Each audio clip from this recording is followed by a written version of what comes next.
Episode 4, Sunrise. There are two versions of every hospital. The first belongs to daylight. Families fill the waiting rooms. Phones never stop ringing. Administrators walk the hallways carrying clipboards and coffee cups. Elevators are always full. The second belongs to the hours just before sunrise. The lights are dimmer. The conversation's quieter. The people who remain have all been awake for far too long. There's something honest about hospitals at 5 in the morning. Nobody has enough energy left to pretend.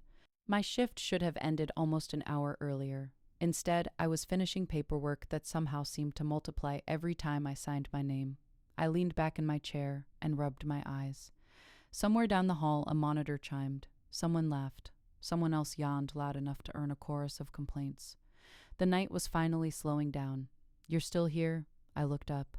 Rowan stood in the doorway with 2 paper cups balanced in one hand. She'd changed out of her flight suit.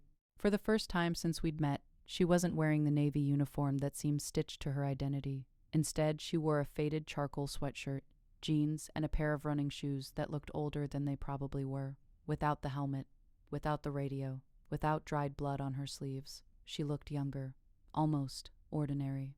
I could say the same thing. She lifted one shoulder. Paperwork. I thought flight medics hated paperwork. We do. Then why are you smiling? Because it's finished. She held up one of the cups. I bribed the vending machine. I accepted it. The coffee was terrible. I took another sip anyway. "I've had worse." She laughed. "No, you haven't." I survived residency. Fair point. For a moment, we simply stood there, drinking coffee in comfortable silence. It was strange. We barely knew each other, and yet the silence wasn't awkward. It was restful. "You eaten yet?" Rowan asked. I looked at my watch. 5:23. "I honestly can't remember. That's not a good sign."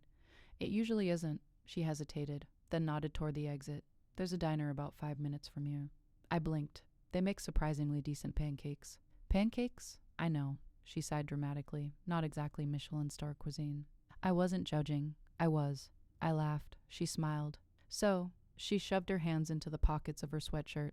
"Breakfast?" The answer escaped before my brain had a chance to examine it. "Yeah." A beat passed. Then another. Rowan smiled. I realized, with absolute horror, that I'd just agreed to what sounded suspiciously like a date. She must have seen the expression on my face because she laughed. "What?" "I don't know if this is a date." She looked genuinely confused. "I was asking if you wanted pancakes." "Oh." A pause. "Good." Another pause. "Unless you wanted it to be." I nearly dropped my coffee. She burst out laughing. "I'm kidding." I narrowed my eyes. That wasn't funny. It absolutely was. "I'm running on 30 hours without sleep." "Exactly." "I could report you for emotional distress." "You'd lose." "I probably would." 10 minutes later, we were sitting in a tiny diner, tucked between a laundromat and a florist just beginning to open for the morning. The waitress didn't ask what Rowan wanted. She simply placed a mug of coffee in front of her. "The usual?" "The usual." She looked at me, and whatever she's having. "You don't even know what I want. You strike me as a pancake person." "I do?"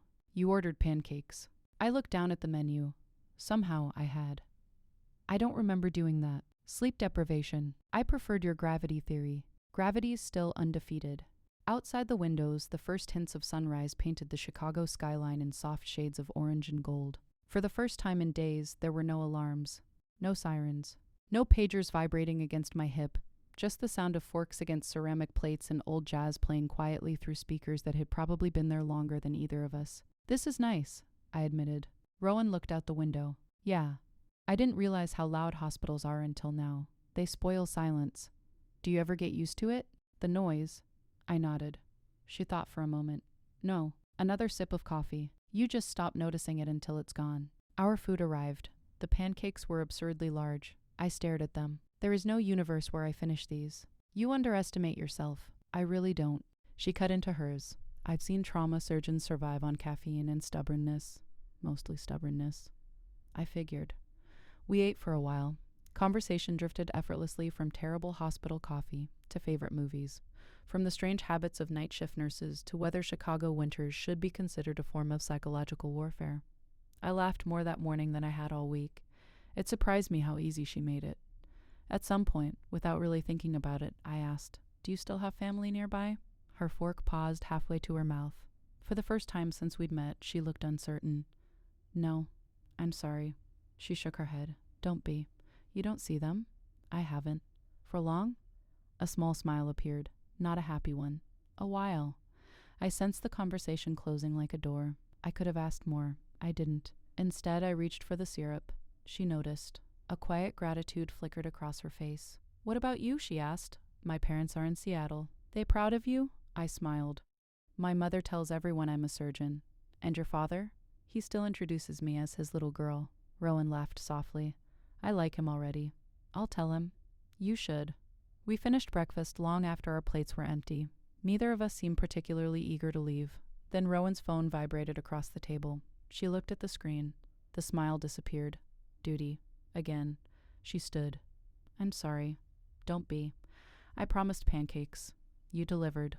I also promised conversation. I smiled. You save lives. She looked at me. For just a moment, something softened behind her eyes. I can wait. Neither of us spoke. Then she reached for her jacket. I'll see you soon, Liv. It was the first time she'd used my first name. Somehow it sounded different coming from her. I watched through the diner window as she climbed into the rescue vehicle waiting outside. A few moments later, the helicopter lifted into the brightening morning sky. I finished the last sip of cold coffee she'd never had time to drink. For the first time since starting at Chicago Metropolitan, the hospital didn't feel quite so lonely anymore. Episode 5. The bridge people think disasters begin with noise. Sirens, explosions, screaming. They don't. Disasters begin with silence, the kind that hangs in the air for half a second before everyone realizes the world has just changed. It was just after 11 in the morning when every phone in the emergency department vibrated at once. Every pager, every radio, every monitor connected to the city's emergency network. The overhead speaker crackled. Mass casualty incident. Nobody moved, not yet. Then the second announcement came.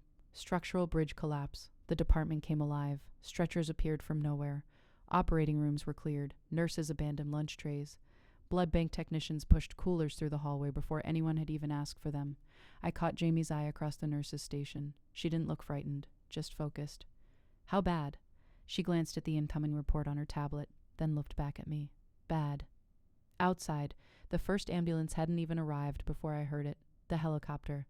Then another. The sound rolled across the city like distant thunder. For the next 16 hours, time stopped meaning anything. Patients arrived faster than we could discharge them. Some walked in, covered in dust and blood.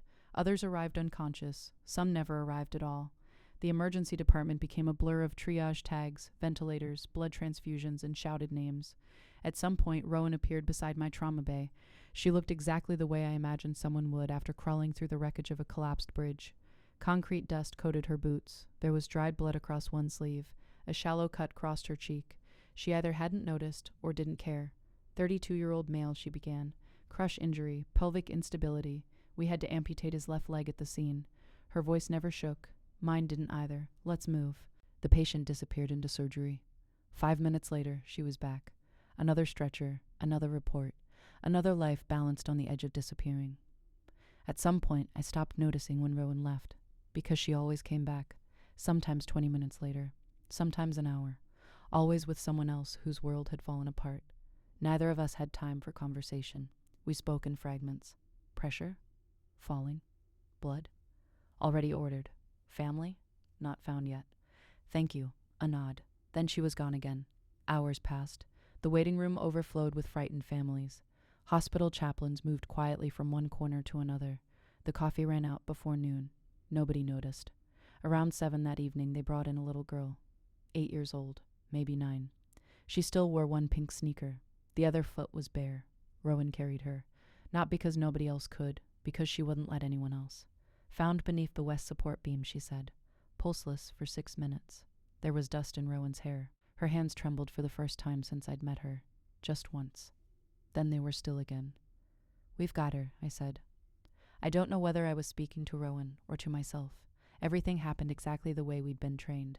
Chest compressions, airway, epinephrine, ultrasound, another round, another, the room filled with voices.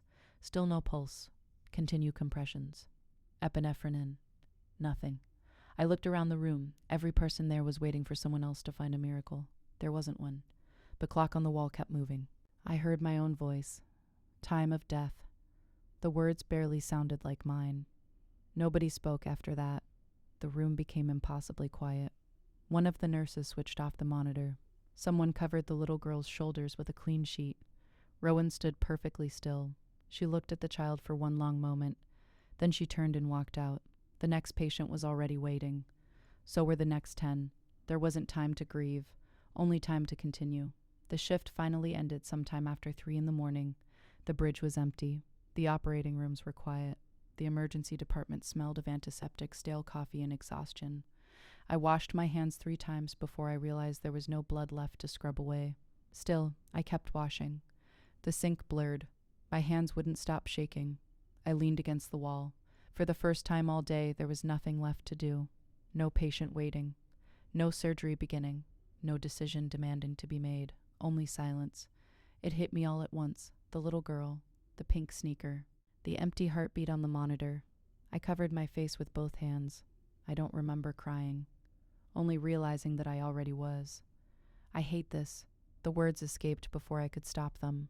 I know. Rowan's voice came quietly from beside me. I hadn't heard her walk in. She didn't tell me I'd done everything I could. She didn't tell me it wasn't my fault.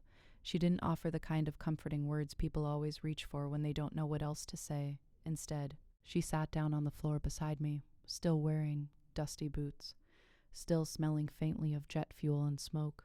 For several minutes, neither of us spoke. The silence didn't feel empty. It felt shared. I keep thinking, I whispered, if we'd had another minute. Rowan looked at the floor. I know. I should have. She gently shook her head. No. I didn't even. No. She said it so quietly, I almost missed it. We don't get to rewrite the clock. I stared at my hands. I became a surgeon because I thought if I learned enough. My voice cracked. I could save everyone. Rowan let out a slow breath. I used to think that too. There was something in the way she said it. Past tense. Like she'd learned that lesson a long time ago. She didn't explain. I didn't ask. Not yet. After a while, I felt her hand brush lightly against mine, not intentionally. At least, that's what I thought. Our fingers rested beside each other on the floor. Then very gently, hers turned over. An invitation, nothing more. I looked down, then placed my hand in hers. She didn't squeeze. Neither did I. We simply sat there. 2 women who had spent 16 hours trying to save strangers, finding, at the end of it all, that sometimes the only thing left to save was each other. Episode 6. The scar people often ask trauma surgeons if the scars ever stop bothering us. The truth is, you stop noticing most of them. Not because they disappear, because they become part of the person standing in front of you. A scar isn't just healed skin, it's a story the body remembers. Some stories are easier to tell than others. I noticed Rowan's shoulder long before I asked about it. She favored her right arm whenever she thought nobody was watching. She reached for coffee with her left hand. She shrugged off heavy flight bags with a tiny wince that disappeared almost as quickly as it came. Whenever she climbed out of the helicopter, she always led with her left side. Tiny things. The sort of details most people would never notice. Surgeons do. We spend our lives looking for what everyone else misses. It was nearly midnight when she arrived with another trauma, a college student, motorcycle collision, broken wrist, concussion, more frightened than injured. By the time the patient had been admitted, the emergency department had settled into an unusually quiet night. Rowan was sitting on the edge of the nurse's station, turning an untouched paper cup of coffee slowly between her hands. I walked over. "You know," I said, "you have a remarkable talent." She looked up. "For what?" "Making coffee go cold." She smiled. "I keep meaning to drink it. And yet, it never happens." I leaned against the counter beside her. For a while, neither of us spoke. The silence had become familiar now, comfortable. "I've been meaning to ask you something." "That sounds dangerous." "It might be." She laughed softly. "Go on." I nodded toward her right shoulder. "When are you going to let me look at it?" Her fingers stopped moving around the paper cup. "What shoulder?" "The one that hurts." "It doesn't hurt." "It did when you lifted today's patient." "No, it didn't." "You reached for it afterward." I was stretching. "You winced." "I absolutely did not." "You absolutely did." She stared at me for a long moment, then sighed. "I liked you better before you started paying attention." "I've always been paying attention." The words escaped before I could stop them. Neither of us spoke. A faint smile tugged at the corner of her mouth. So, I said carefully, the shoulder? She looked down at her coffee. It's old. How old? 7 years. Sports injury? She laughed. No. Car accident? She shook her head. No. Another pause. Then quietly, helicopter crash. I looked at her. She said it the way someone might mention getting caught in the rain. Simple, matter of fact, as though it belonged to another lifetime. Our engine failed during a mountain rescue. Her eyes stayed fixed on the coffee cup. We hit the trees before we hit the ground. My stomach tightened. Were you flying? I was in the back.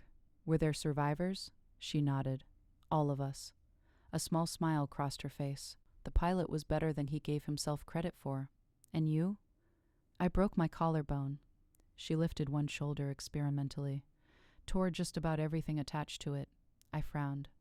That explains the pain. It explains the weather, too. The weather? It aches before it rains. I couldn't help smiling. You make that sound normal. It is now. Rowan. She finally looked at me. There are days I can't lift my arm above my head. The confession was so quiet, I almost missed it. But then there are days when I can carry someone out of a wrecked car. So I don't spend much time thinking about the bad days. I folded my arms. That's not how shoulders work. I know. You should have surgery. I know. You've seen someone about it? She nodded. I ignored their advice. Of course you did. They were very persuasive. I imagine they were. They sounded a lot like you. I shook my head. This isn't funny. No, it isn't. For the first time since we'd met, I saw something in her face I'd never seen before. Not fear. Resignation. I stopped flying if I have the surgery. Temporarily. Maybe. She looked toward the helipad through the window. Maybe forever. Neither of us spoke. I know what you're thinking, she said. No, you don't. You think I'm reckless. I shook my head. No. What then? I think you're scared. She looked surprised. Then she smiled. Not because I'd been wrong. Because I hadn't. I am. It was barely a whisper. I'm terrified. The words hung between us. I wasn't scared before the crash. She looked down at her hands. I am now. I waited. She continued. Every time that helicopter lifts off the ground. She let out a slow breath. There's a little voice that reminds me how quickly everything can go wrong. Then why do you keep flying? She answered without hesitation. Because someone needs us. No speeches. No dramatic music. Just the truth. I looked at her for a long moment. You know, she tilted her head. You're not fearless. She laughed quietly. Not even close. You've just learned to live with being afraid. She looked at me as though nobody had ever said those words before. For a second, the emergency department disappeared. There were still phones ringing, monitors beeping, nurses walking past, but somehow it felt like the world had narrowed to the space between us. Without thinking, I reached out. My fingers brushed a loose strand of hair away from her face. She didn't move, didn't step back, didn't look away. Her eyes searched mine, uncertain for the first time since we'd met. Liv.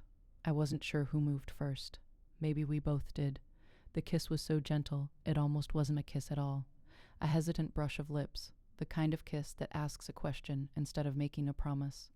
For one impossible second, the whole world stood still. Then I started to pull away. I'm sorry. The words had barely left my mouth before she reached for my hand. Don't.